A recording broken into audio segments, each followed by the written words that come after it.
സത്യത്തിൽ എന്താണ് സ്നേഹം? ചിലർക്ക് മനസ്സിനോട്, ചിലർക്ക് കാഴ്ചയോട്, ചിലർക്ക് സ്പർശനത്തോട്. അങ്ങനെ സ്നേഹം ഓരോരുത്തർക്കും വ്യത്യസ്തമായിരിക്കും.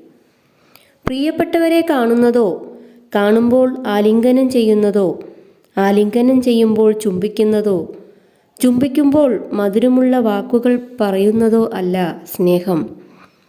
ഉണരുമ്പോൾ തൊട്ട് ഉറങ്ങുന്നതുവരെ എന്തൊക്കെ തിരക്കിലായാലും നമുക്ക് പ്രിയപ്പെട്ടവരുടെ മുഖം മനസ്സിൽ മിന്നിമായുന്നുവെങ്കിൽ, പേമാരിയും ഇടിമിന്നലും വരുമ്പോൾ അവരിപ്പോൾ എവിടെയായിരിക്കുമെന്നോർത്ത് നെഞ്ചിനകത്തൊരു ആദി പടരുന്നുവെങ്കിൽ, ഉണ്ണാനിരിക്കുമ്പോൾ അവർ കഴിച്ചിട്ടുണ്ടാകുമോ എന്നോർക്കുന്നുവെങ്കിൽ, പ്രാർത്ഥിക്കുമ്പോൾ നമ്മുടെ ആവശ്യങ്ങളൊക്കെ മറന്ന് പ്രാർത്ഥനകൾ അവർക്ക് വേണ്ടി ആകുന്നുവെങ്കിൽ, അവരുടെ ഇഷ്ടങ്ങളൊക്കെ നമ്മുടെയും ഇഷ്ടങ്ങളായി മാറുന്നുവെങ്കിൽ, തർക്കങ്ങളിലും വാശികളിലും അവർക്കായി തോറ്റുകൊടുക്കുന്നുവെങ്കിൽ, അതാണ് സ്നേഹം.